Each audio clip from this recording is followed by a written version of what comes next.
আমি ইন্ডিয়ার ভিতরে অসংখ্য মাহফিলে গেছি। ইন্ডিয়ার এই বর্ডার বেল্টে ত্রিপুরায় আমার অসংখ্য মাহফিল ছিল। গত বছর আমি অনেকগুলো মাহফিল করেছি।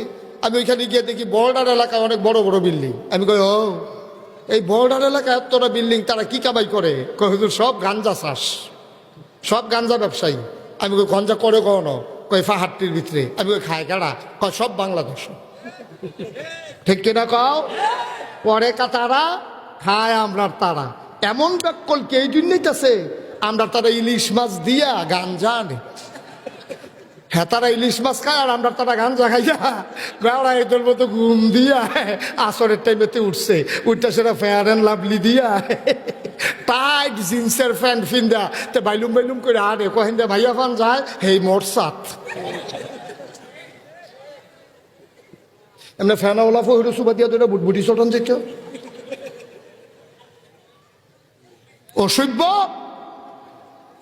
মাইয়া ফান স্কুলে যাইতে পারে না, মাইয়া ফান কলেজও যাইতে পারে না, তে নেশা করে আর রাস্তার বুড়ে খেড়িয়ে খেড়িয়ে মাইয়া ফানটা টিটকারি মারে। আছে নাকি নাই? আমি কই বাবা, তুমি যে মাইয়াটারে টিটকারি মারতাছ তাই না হইলে উত্তর ভাড়ার, তাই না হইলে তোমরা ফাড়াতো বোন, না হইলে স্বাস্থ্য বোন জ্যাঠতো বোন, তাইরে টিটকারি মারো। তুমি ধর তোমার বোনের টিটকারি মারো না। তুমি মনে করছো আরেক বেড়ার মাইয়ারে টিটকারি বাইরে দিতে আসো, সাদা কাগজ লেখারা হ। তুমি যখন আরেক বেড়ার মাইয়ারে টিটকারি মারতাছ, আরেক বেড়ার বইনেরে তুমি টিটকারি মারো। তোমার বইনেরে টিটকারি মারনের লাগা সামনের মোর্চা তারেক থেকে রইছে। ঠিক কি না? খালি যেত না। তুমি মারবা আক্তার বইনেরে, হ্যাঁ মারবো তোমার বইনেরে। সুতরাং আমরা যদি হগলে নিয়ত করে লাই, আমিও হাতার বোনের টিটকারি মারতাম না, হ্যাঁ তো আমার বোনের টিটকারি মারতো না। গোটা পৃথিবীতে যত মুসলমান আছে, যত নারী আছে, তাদের 4টা পরিচয়। ওই মহিলারা হয় কারো মা, না হইলে কারো বউ, না হইলে কারো স্ত্রী, আর কি কয় এই বোন, আর না হইলে কেউ এই সন্তান। এর বাইরে কোনো মহিলাদের পরিচয় নাই। মহিলারা হয় কারো মা, নাইলে কারো মেয়ে, নাইলে কারো বউ, নাইলে কারো বোন। এর বাইরে কোনো পরিচয় নাই। তাইলে তুমি যে আরেক বেডের মাইয়ারে, আরেক বেড়ার মাইয়ারে টিটকারি মারো, নবীজি না কইয়া গেছে পুরা পৃথিবীর মুসলমান মাইয়ারি হয় তোর মা হইব, না হইলে তোর বই নইব। তাইলে তোর বইনেরে, তোর মারে তুই কেমনে টিটকারি মারস? ঠিক কিনা কও? আইসা এটি মুসলমানের ফুতাইতার কাম নাও। মুসলমানের ফুতাইতেই কাম করে না। কারণ মুসলমানের ফলাফাইনে চিন্তা করে আমরা যাই করি, যত লুকাইয়া করি, যত আড়ালে করি, যত ক্ষমতা দেখাইয়াই করি, দেখে কে? কথা না, দেখে কে? এই বিশ্বাস আমরা আছে নাকি নাই? এবার আসো, আল্লাহ রাব্বুল আলামিন নাবির সাথে নাবির কানেকশন লাগাইয়া পেটের ভিতরে সন্তানের খাবার দিয়ে দিলেন। তিনি হইলেন রব। ও বন্ধু, এখানেই শেষ না। বান্দা দুনিয়াতে আসবে, 10 মাস 10 দিন পরিপূর্ণ হয়ে গেছে। বান্দায় খাবে কি? দুনিয়ার মানুষের কোনো চিন্তা নাই। মাছের ভিতরে হইল এই যে পাঙ্গাস মাছ, বানাইতা গিয়া যেই খাবার খাওয়াইছো সবগুলো হইল বিষ, রাসায়নিক পদার্থ। এই মাছ যে, এই যে মাছ আমরা খাই, মাছের যেই খাবার দেয় একদিনে টের পাইতা না। এই রাসায়নিক পদার্থ খাওয়া মাছগুলা মানুষ যখন খায়, মানুষের কিডনিতে এফেক্ট হয়, লাংসে এফেক্ট হয়, পাকস্থলিতে এফেক্ট হয়, লিভারে এফেক্ট হয়। তখন মানুষগুলা স্লো পয়জনের মতো তুমি মজা করে মাছ রান্দা খাইছো, কিন্তু এই মাছ তুমি বিষ পেটের ভিতরে ঢুকাইছো। বিষ খাইলে মানুষ জাগাত মরে, আর এডি খাইয়া জাগাত মরে না, আস্তে আস্তে ধীরে ধীরে অচল হইয়া মরে। ঠিক কিনা? তখন বান্দায় মাছ খাইলেও ক্ষতি হইব তে দুনিয়ায়, তাইলে তে খাইব কিতা? তে যদি ফল খায়, ফলের ভিতরে ফরমালিন। তারে যদি সবজি খাওয়াও, আমি নিমসার এলাকায় তারারে জিগাইছি, ওইও আগের দিনের সবজি দিয়ে তো চোখ সুইক্কা দেখা গেছে না, ওখানে তো চোখ সুইক্কা গেলে হুজুর একটা ভিটামিন ওষুধ আছে, আগের দিন মাদান্নালা সিদাই দিলে পরের দিন তাজাও ইয়া থাহে, এডি তুললাই না বেচ চালায়। আমি কই ক্ষতি হয় না? কয় নিয়ম হইল যেই দিন ভিটামিন দিব 1 সপ্তাহ পরে উড়াইতে হবে। কিন্তু আমরা তারা লাভের লাগিয়া আগের দিন 20টা দিয়া পরের দিন বেচ চালায়, আমরা তারা হেই 20 আমরা খাইতে আসি, ঠিক কিনা?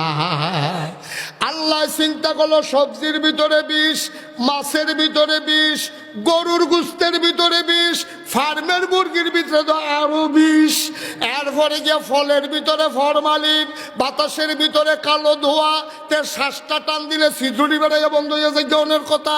তে সুইটটা মানুষ মাত্র তে হইছে, তখন খাওন কেমনে, বাসন কেমনে, খাইব কি?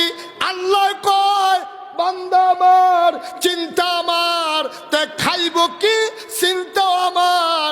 আমি তার মায়ের বুকের ভেতরে ওই সন্তানের জন্য প্যাকেট করে খাবার রেখে দিয়েছি।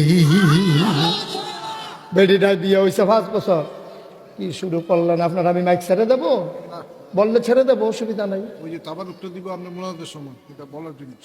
বললে ছেড়ে দেবো, এতবার বিরক্ত করলে তো কথা বলতে ইচ্ছে করে না।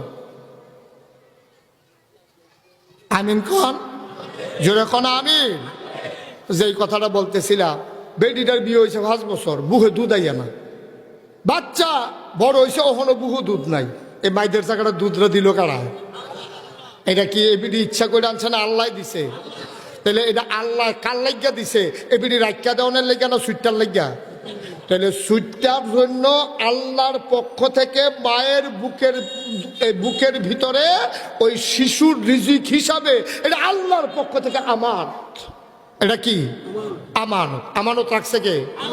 আল্লাহকে আমি তো ডাইরেক্ট তারে খাওয়াইতাম পারতাম না। তোমার বুকের ভিতরে আমার বান্দার লাগে একটু দুধ রাখলা, এটা তুমি 2.5 বছর খাওয়াইও। আমরার বেডিতে ওখান যে দুধ খাওয়াইলো না, কিয়ামতের ময়দানে তে যদি আম্মার সামনে খাওয়া, আমার যে 2 ফোঁটা দুধ খাওয়াই আর বাহি দুধ যে খাওয়াইলা না, আমি বিচার চাই।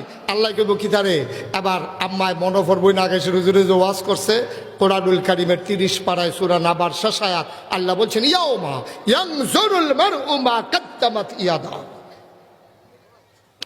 আল্লাহ বলছেন সেই কিয়ামতের দিন, ইয়াউমা সেই কিয়ামতের দিন, ইয়ানজুরুল মারউ প্রতিটি মানুষ দেখবে, মা কাদ্দামাত এই দুনিয়াতে সে যা করেছে, ইয়াদা তার হাতের ভেতরে।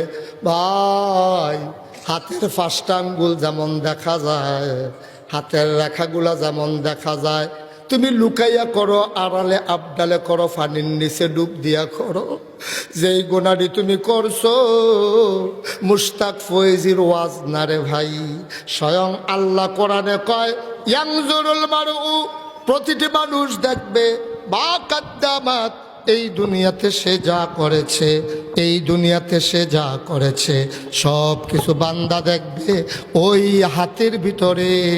প্রতিটি বান্দা তার হাতের ভেতরে দেখবে সে জীবনে যা করেছে, লুকাইয়া করুক, ঘরের ভিতরে করুক, দরজা বন্ধ কইরা করুক, কায়দা কইরা করুক, কৌশলে করুক, বুদ্ধি খাড়াইয়া করুক, ইয়ানজুরুল মারউ মা কাদ্দামাত ইয়াদা প্রতিটি মানুষ দেখবে হাতের ভেতরে সে যা করেছে, ঠিক কিনা?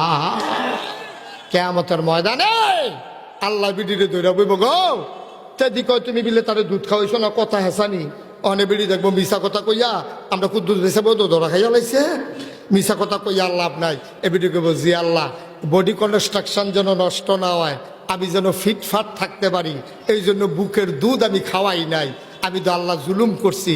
আল্লাহ কবে জুলুমের বিচার নিয়ে যাও, জুলুমের বিচার ছাড়া হবে না। আল্লাহ মহাবিজ্ঞানী আহকামুল হাকিমিন, নাবির সাথে নাবির কানেকশন লাগাইয়া নাপাক রক্ত দেহ ঢুকাই দিলে, মুখে লাগতে দিল না। আর এই বান্দা দুনিয়ায় আইসা এই বুকটারে পাক বুকটারে নাপাক করণের লেগা ফেন্সিডিল খায়, হে কিনা ক গাঞ্জা খায়, আঞ্জা দিয়া ইয়াব্বা খায়, খায় নাকি খায় না?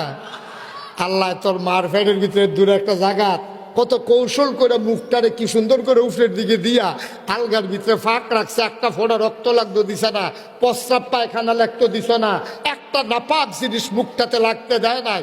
তুই বান্দা দুনিয়ায় এসে আল্লাহরে ভুললে গেলি, তুই ইচ্ছা কইরা মুখটারে নাফাক করে লাইলি, তুই মদ খাইলি, তুই গাঞ্জা খাইলি, ইয়াব্বা খাইলি, ফেন্সিডিল খাইলি, তুই আল্লাহর সাথে নাফরমানি করলি, ঠিক কিনা? করলি কি তুই? কি করলি তুই?